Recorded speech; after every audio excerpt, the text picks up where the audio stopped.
For the next 8 weeks in here on Wednesday nights, we are going to be looking at a topic that I hope we can make to be very practical. And that is talking about a faith that is strong enough to overcome all sorts of adversities. We're going to be looking at a number of different things this quarter. The faith that we can have in the Lord is something that can help us to overcome anxiety. Faith is something that can help us to overcome discouragement. Faith in God is something that can help us to overcome an untamed tongue and a number of different topics. And if you have something that you think would be helpful, would be good to include in that particular series, let me know and we'll try to add it in. But just think about what is it that we today need to be able to overcome.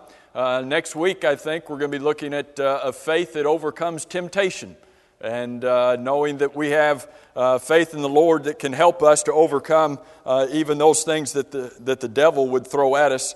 And so if you have something that could be good to include in that, a faith, I know that Bobo and Darren are already back there talking about a faith that can overcome the dark side. It's not really what I had in mind, so y'all have to come up with something else. I know that was the first thing that you all were chatting about. Get your Bibles and go to 1 John chapter 5. This is where this particular topic comes from, and I want us to start in these two verses of 1 John chapter 5 and make sure that we have a good grasp of these two powerful verses, and then see what we can do to start introducing this topic tonight. 1 John chapter 5.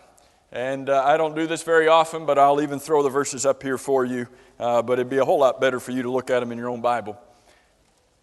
Look at what these verses say. And what I want you to see is that the verbs that are used in these verses, for the most part, and maybe all of them, are in the present tense, meaning that these are verbs, these are actions that are continuous. This isn't just a one-time kind of thing. It's not just a hit and miss, but these are things that are continuous in their action. Look at 1 John 5, verse 4. For whatever, your translation may say whoever, or it may say everyone. It's talking about people. It's not talking about things. But whatever is born of God. What does that phrase mean? Whatever is born of God. What does it mean to be born of God? Somebody who's been baptized. Remember what Jesus said in John chapter 3, verses 3 and 4 and 5, when he's talking to Nicodemus? He said, unless a man be born again, or I think New American Standard says, born anew, cannot enter the kingdom of heaven. What was the confusion that Nicodemus had? How can I go back into the womb and be born again? Because when you think about being born, that's what you think of. Well, Jesus was not talking about a physical birth. Jesus was talking about a spiritual birth that had two elements in it, water and the Spirit, that someone engages in when they are baptized, as Diana said. And so this verse says, whoever is born of God. Someone who has, when you were born to your parents, you became a child of your parents. When someone becomes a child of God through the new birth process, through baptism, whatever is born of God overcomes, present tense, continually overcomes the world. And this is the victory that has overcome the world. What is it? Now, what would you think would be there? What's the victory that has overcome the world? Wouldn't we think it'd be Jesus? I mean, if you had a fill in the blank, if you were taking a test and this was a fill in the blank, what would you put there? This is the victory that has overcome the world. The death of Christ. Say again? Well, that's true. If we were to get out our songbook, faith is the victory. Well, where is that song based on? This verse. Faith is the victory. You think about other verses that talk about victory. 1 Corinthians chapter 15, that chapter ends by talking about victory. Oh, death, where is your sting? Oh, Hades, where's your victory? You can't win. Death has been swallowed up by what? By the death, the burial, and the resurrection of Christ. And yet, isn't that what our faith is in? This is not placing something special necessarily on our faith, but it's placing something special on where our faith is founded in Christ Himself. And so he says in verse 5, here it is, who is He who overcomes the world? Well, he's already answered that in verse 4. Who is He who overcomes the world in verse 4? The one who has been born of God is the one who overcomes the world. Now, how does he say it in verse 5? Who is he who overcomes the world, but he who believes, present tense, continuous action, believes that Jesus is the Son of God. Is there any difference between this word faith in verse 4 and this word believes in verse 5? Any difference? Same thing. So in verse 4, the victory that overcomes the world is our faith. Well, what's our faith in? Verse 5, when we believe that Jesus is the Son of God. What was it that proved beyond any question that Jesus is the Son of God? His resurrection from the dead. And so Romans 1 and verse 4 says that by His resurrection, He has been proven with power to be God's Son. Now, do you believe that? Do you believe that with all of your heart? That Jesus died for you, that He was put into that tomb. He was dead when He was put into that tomb, and on the third day He came out alive. The Bible says if you believe that, present tense, not just one time, I believed that when I was a kid. You continually believe that. What can you do? You can overcome. You can overcome the world. Now notice that verse 5 talks about it as one who believes. Verse 4 talks about it as one who has been born of God. And we said being born of God is somebody who's been baptized. So which is it? Is it somebody who believes or somebody who's been baptized? Or is it somebody who's been baptized and then somebody who continues to believe? It's all of it. Jesus said, he who believes and is baptized, that person shall be saved. But once I'm baptized, is the belief part done? No, the belief part continues. What happens? What should happen to your faith even after you're baptized? It better grow. Your belief that Jesus is the Son of God had better continue to grow and to improve. So here's what I want us to do based upon these two verses tonight. Is I want us to get out our dictionaries. Did you all bring your dictionaries? I want us to get out our... Jimmy, I thought you traveled with a dictionary. Not tonight? Okay, well. All right, I want us to get our dictionaries and define three different terms here.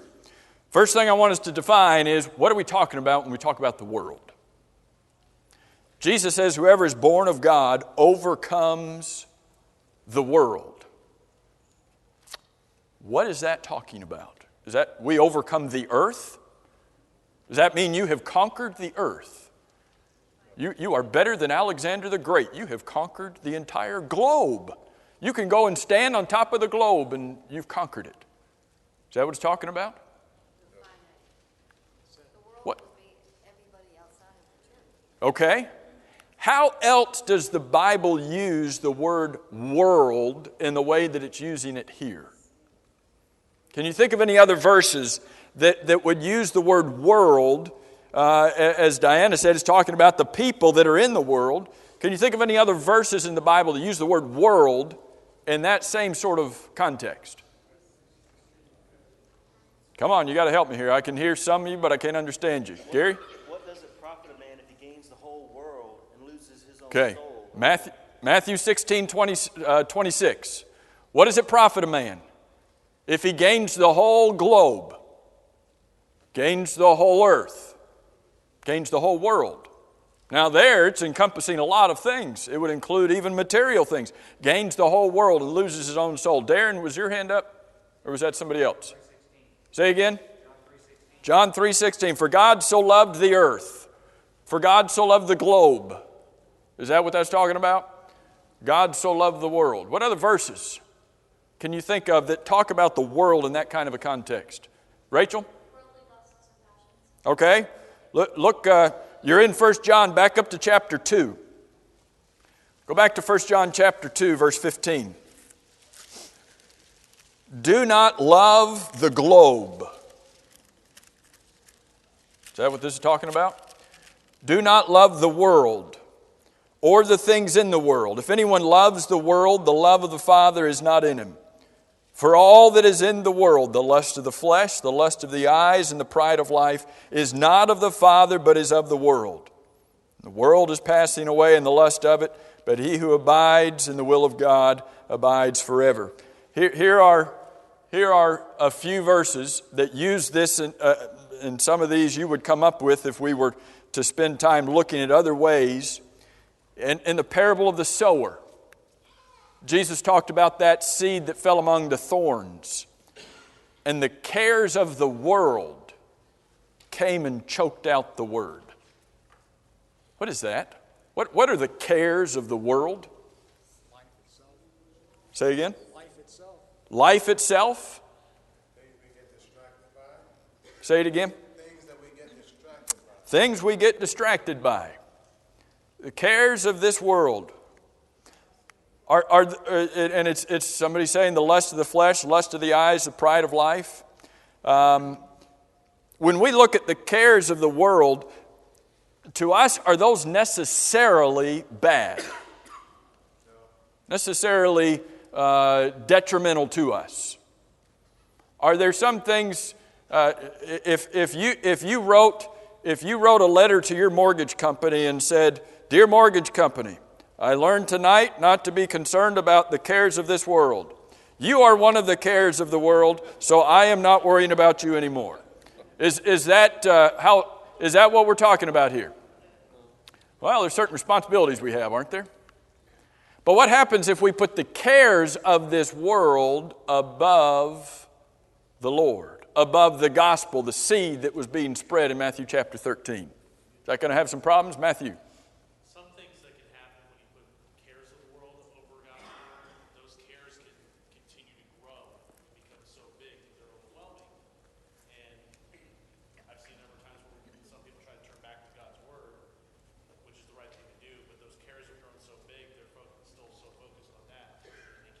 Right. Matt's talking about the cares of the world and how they are able to grow and to absorb so much of our life that sometimes hard for us to have any room left for the Lord. And so when the Bible says, "Do not be conformed to this world," what's that talking about? Is that saying don't blend in with the globe? Don't wear green, lest somebody can't see you? What's that talking about? Abby?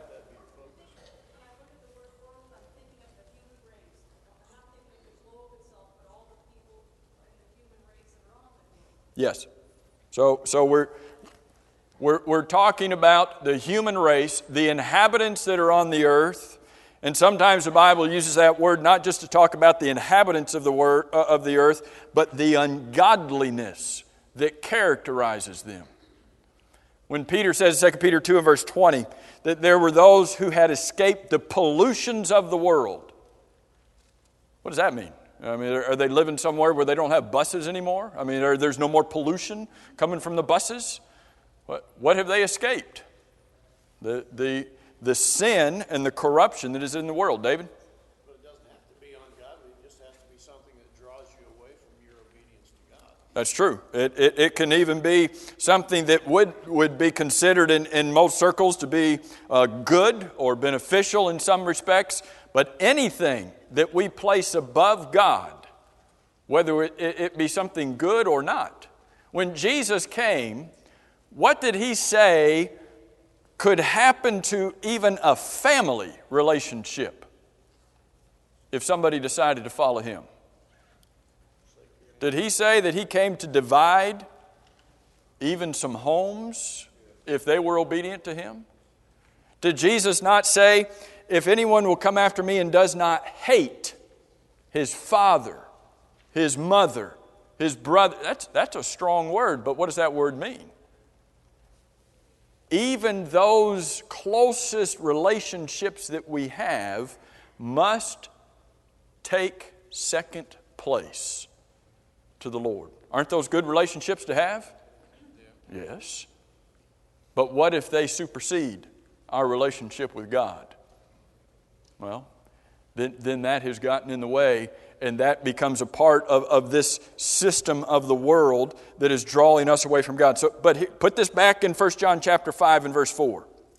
You think about here somebody has defined it as the world is the sum of all forces that are antagonistic to our spiritual life. Here we have all of those things that could hinder us in our relationship with God, and God says, the one who believes that Jesus is the Son of God and the one who is born of God can overcome that. Our world's pretty powerful, isn't it? The inhabitants and the affairs and the ungodliness of this world, that's a pretty strong force. And yet God says, as Christians, you can overcome it. What does that word overcome mean? Let's talk about that word. What does the word overcome mean? Stronger than. To be stronger than. What does it mean to you? Conquer. Say again? Conquer. To conquer. That's what the word, that's one of the best definitions of the word here. It means to conquer.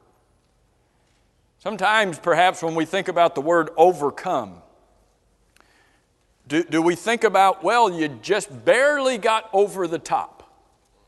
Boy, we just barely squeaked by. You know, sometimes the word is used by sports reporters to talk about a game where, whether it be a basketball game or whatever, where it says that one team overcame a last minute scoring effort by the other. They overcame this last minute scoring. What does it mean? Well, they barely squeaked by. The final score was 92-91. It's really close, but they overcame. Is that what you think of with this word? That you barely make it over. If you're trying to get over a wall, you're almost there, and you snag your pants on the other side. That's how close it was. That's not the word that's used here. Being a Christian is not something where we just barely win the race. When you're a Christian, you are a conqueror. And so this word is used in other places. In Romans 12, verse 21, it says, do not be overcome with evil, but overcome evil with good. Are evil and good, or is that just, I'm barely going to squeak by? Overcome evil with good. Do you remember Revelation chapter 2 and 3? Why is that word found 7 times in those 2 chapters? Revelation chapters 2 and 3. Why is the word overcome found 7 times in those chapters? Because there are letters that Jesus was writing to the churches of Asia. How many churches was he addressing letters to? 7. He's writing 7 letters to the 7 churches in Asia, Jesus is, and in every one of those letters, you have the word overcome. In fact, the word overcome is used more by John than any other New Testament writer, particularly because of what he does with Revelation there. And if you continue to look in a concordance at this word overcome, it's found even more times in the book of Revelation. You want to know what the book of Revelation is about? Christians can overcome. What can they overcome? Everything. They can overcome everything. That word overcome, and this word won't mean anything to you, this Greek word. The verb overcome comes from a Greek word nikao, Nikao. Big deal. Who cares about that? And the word literally means to conquer. And so take that idea of conquer and put it back into 1 John chapter 5. He who is born of God conquers the world. You overcome. You are victorious. And your translation may even have the word victorious there. But come back to 1 John chapter 5, verse 4. Let me show you a different word that's in here. 1 John chapter 5 and verse 4. Whatever is born of God overcomes the world. And this is, you're with me in verse 4, this is the what? Victory. This is the victory. Now you have the word overcome, you have the verb 3 times in these 2 verses. You remember that? I'm going to go back to that real quick. You remember that 3 times? Overcomes verb, overcome verb, overcomes verb. You have the nikao used 3 times just in those 2 verses. But then he takes the same word, but it's noun form, and he uses it 1 time. 1 time in these verses is the Greek word that's a noun instead of the verb.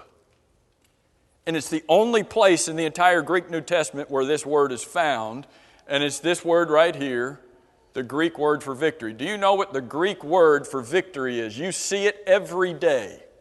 Here it is right here. The Greek word for victory is Nike in the Greek, or as we know it, Nike. Nike. The word Nike is a Greek word that does not mean loser.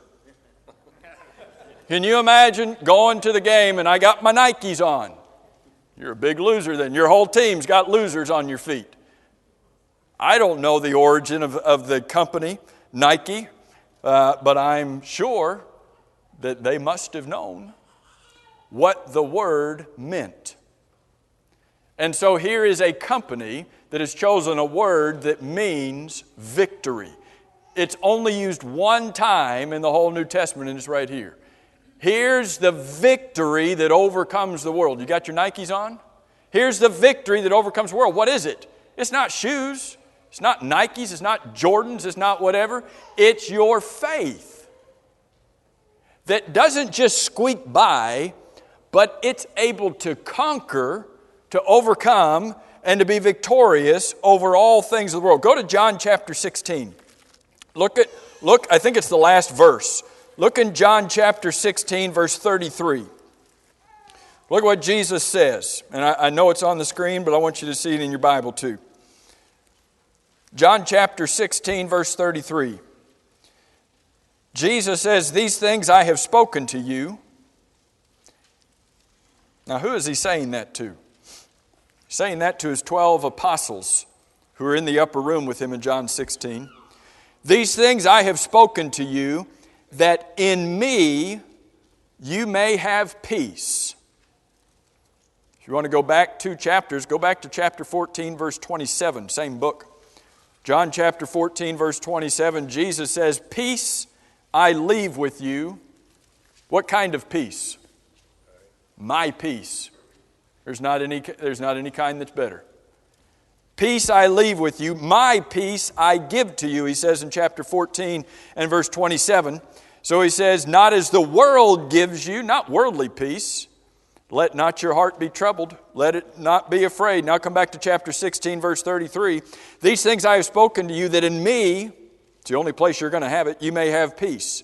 In the world," what is your, in the world, you have tribulation. Is that true? Has anybody found that to be true? Was he hypothesizing here? Well, it's possible you could have tribulation. He says it definitively. You've got it. In the world you have tribulation, but be of good cheer. Don't you love it when the Bible does that? It says things are bad, but be of good cheer. What are you talking about, be of good cheer? I mean, that's what his half-brother did. That's what Jesus' half-brother did in the book of James. James chapter 1 and verse 2, "Count it all joy when you fall into diverse temptations." Really? I'm going through trials and I'm supposed to count it all joy. Where did James learn that? From his brother, half-brother Jesus. What did Jesus say? In the world, you've got it real bad. You've got tribulation. But be of good cheer. Why? Into the verse. Because I have nikao the world. Did Jesus overcome the world? If Jesus overcame the world, what is His promise to us? Can we overcome? Come back to 1 John and not just look in chapter 5, look in chapter 4. I think I got this up here. Look in 1 John chapter 4 and verse 4. Not chapter 5 verse 4, but chapter 4 and verse 4. 1 John 4 verse 4. Back up into verse 1. 1 John chapter 4. Beloved, do not believe every spirit. Don't believe every teacher. But test the spirits, whether they are of God. Why? Because many false prophets have gone out into the world. By this you know the Spirit of God. How do we know it? Every spirit that confesses that Jesus Christ has come in the flesh, that one is of God.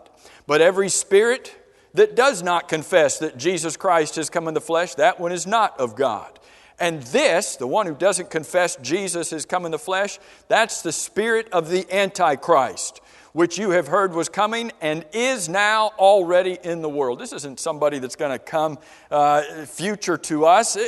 The spirit of the Antichrist was already in the world. Well, what was that? It was a spirit that was anti-Christ. What does it mean to be anti-Christ? It means that I say Jesus did not come in the flesh. Does that sound like I'm being anti-Christ? Yeah, if you say that, that's what it is. Now verse 4. Contrary to this being anti-Christ, he says in verse 4, you're not anti-Christ, you are of God. Or as we saw it in chapter 5, you have been born of God. And when you are born of God, what do you become in chapter 4, verse 4? Little children. You have become little children. Now, he says that all throughout this book. We'll go back and pick up another one in a minute. You are of God, little children, and have overcome them. What's them? What is that referring to? Those who are anti-Christ. You go back to the closest antecedent here. You have overcome those who are anti-Christ. Is there anybody today, have you ever met anybody today who is anti-Christ? Have you ever met anybody like that? Maybe sometime in your past you have known somebody who was against Christ. How do you overcome that?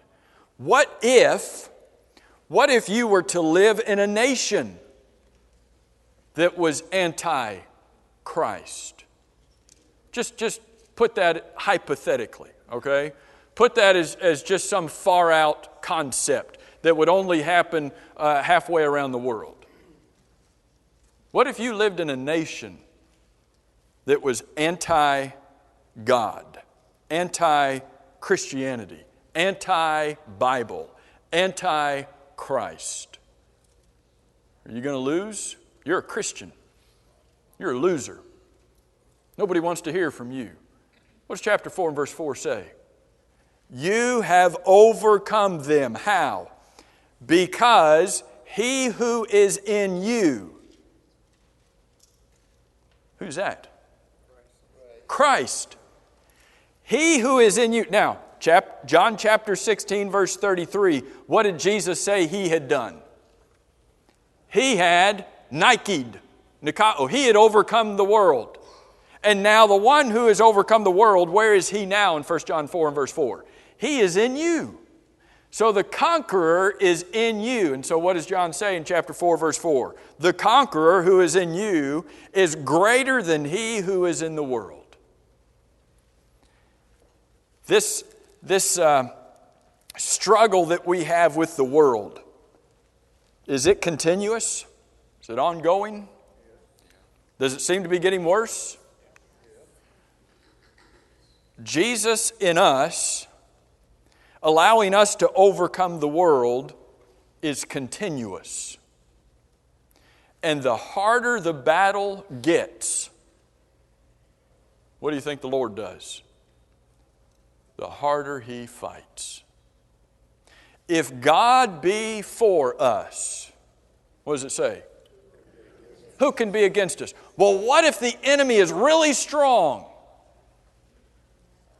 He who is in you is stronger than any enemy that's going to come at him.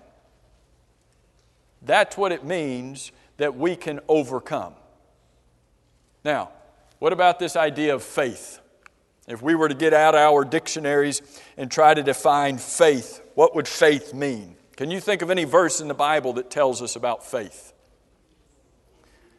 Hebrews chapter 11 and verse 1.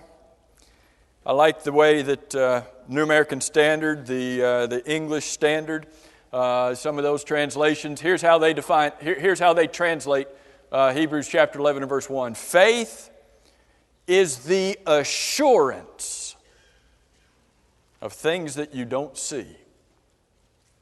And it's not only the assurance of things that are hoped for, but it is the conviction of things that you can't see. I thought faith was like a blind leap in the dark. Isn't that what faith is? I mean, you don't really know. You're just kind of hoping. You're just jumping out there and you're hoping there is a God. And, well, you hope the Bible is real. Isn't that what your faith is?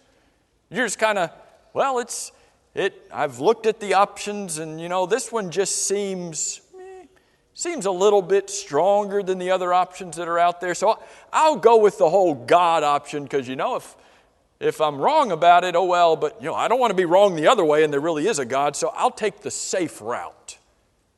Is that where your faith is? Is it just the safety? Is it just a blind leap? Matt, you had your hand up. Some people see faith as that blind leap, but as you were saying, it's kind of that hope, but it's telling us right there in Hebrews 11, the assurance for being sure of things that are hoped for. Instead of it just being hope, it's our assurance of that hope. How sure are you that there is a God and He is alive? How sure are you about that? How convicted are you that there is a heaven to which you're trying to reach? Have you ever seen it? Anybody ever seen it? Nobody? Y'all aren't watching many movies, are you? I've seen it in the movies. It's some of them got some pretty good looking places. We've never seen it. And yet, are you convinced? Are you convinced? Convicted that it's there? That's what faith is. Faith is not just some wish. Faith is not just the hope that, maybe this is the best thing. It's not a maybe about it. As Jerry said, and we'll look at this in just a minute, there's evidence for it.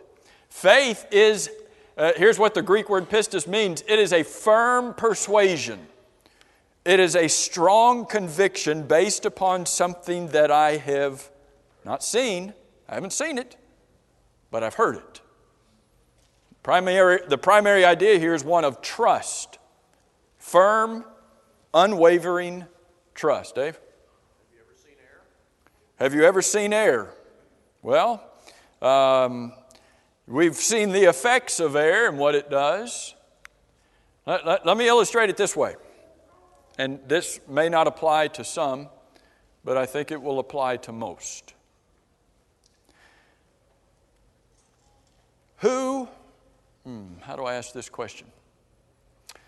How strongly do you believe that your parents are really your parents? Now, I know that through adoption measures and some of that it may not apply equally. But how strongly do you believe that your parents are actually your parents?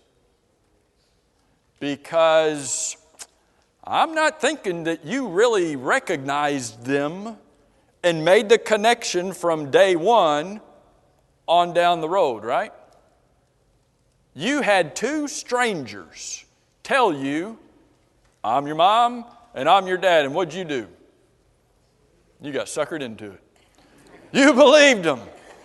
Okay, I guess you are. They'll show you pictures. Even before Photoshop days, they'd show you a picture. Yeah, it looks like me. I wasn't there, but it looks like me, and that looks like you. What's the point? We trust that these individuals are our parents, and yet, could we just nail it down? Well, somebody says, go get a DNA test. All right. Do you believe that George Washington ever lived? You believe that? Well, of course I do. He's on my quarter. He's on my dollar bill. They got his picture. Of course he lived. Do you believe he lived? I don't know if they still teach him in history books or not. As much as they're doing to history today of our nation, George Washington may go the way of the dodo bird or something. He may just disappear out of our history books. But did you ever see George Washington? I know some of you, date back a ways, but anybody ever see George Washington? Do you have any question in your mind that George Washington lived? Is there any shred of doubt that there was a George Washington who was the first president of the United States, and that his exact replica, his exact appearance appears, all over our money and all sorts of things? You don't have any doubt about that. What about Jesus Christ of Nazareth? Do you have any doubt that there was a baby born of a virgin in the city of Bethlehem, raised in the city of Nazareth, who fulfilled 332 different prophecies made hundreds of years before he ever lived, that he was nailed to a cross, not because of anything he had ever done wrong, and yet after he died, he was raised from the dead. He was known to be dead, and then he was raised from the dead, not by power within him, but by the power of God, raised him from the dead, and then 40 days later he ascended into heaven. Do you believe that with all of your heart? Do you believe it as much as you believe in George Washington? Do you believe it as much as you believe that was mom and that was dad? You ever question that? I'm the only blonde in my family. You know how many times I've thought, this just doesn't make sense. Nobody else in the family has blonde hair. But when mom and dad say, you're ours, done deal. When God says, you're mine, I made you, I died for you, I have a home prepared for you, done deal. If God said it, that settles it. Whether I believe it or not, that settles it. But what if I believe it? What if I believe that there is a God and He is alive? What if I believe that Jesus is the Son of God? What does 1 John chapter 5 say? I am the winner. I'm the conqueror. I'm the victorious one. I am the one who is able to overcome the world when I put my trust in God. I want to get through, I don't have time. Jerry mentioned about evidence. And our faith is not founded upon anything other than solid evidence. Did you ever have faith that there was somebody who was going to come and take a tooth out from underneath your pillow and replace it with something? I don't know what that something was. Did you ever have faith that somebody was going to come and do that? If you didn't, it wasn't going to happen, right? Of course you had faith that it was going to happen. How's that working out for you now? Anybody lose any teeth recently? Anybody get any teeth pulled recently? Did you stick it under your pillow? You didn't do it, did you? Why not? Because you lost faith. Why did you lose faith? You found out the truth. Is that the same kind of deal here? or is there evidence? The empty tomb is evidence. The creation of the world is evidence. Evidence so much that in Romans chapter 1 and verse 20, God says that if you ignore the evidence that there is in the created world, you are without excuse. God gave it to you. He gave you the evidence. If you disregard it and reject it, God says, okay, you don't have any excuse. There's nothing that you can say that will excuse you for not believing in God. Do we have evidence? You ever studied the evidence for the inspiration of this book? This wasn't just a book that some guys got lucky in putting it together. There is no explanation for the unity and the harmony and the accuracy and the prophetic fulfillment of this book. There's no other explanation than it is divine. No way humans could have ever done it. John, you had your hand up. I was reading in Mark chapter 4, and for some reason I never saw it before.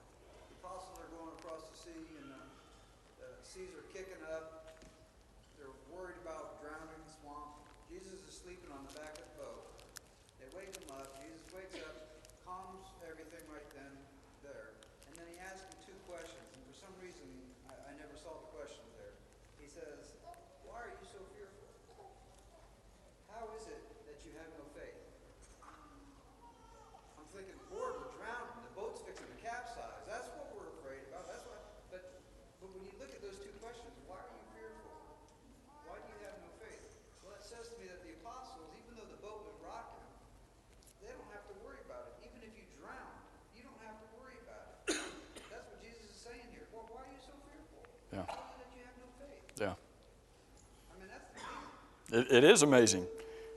How strong is your faith? Brethren, if we put our faith in the Lord, we can have a faith that will overcome any trial, any adversity, any problem in our life. We're going to be looking at some things this quarter that we can have absolute assurance and conviction, not just a whimsy hope, absolute assurance and conviction that we can overcome with God's help. Thank you for your good help and good attention tonight in this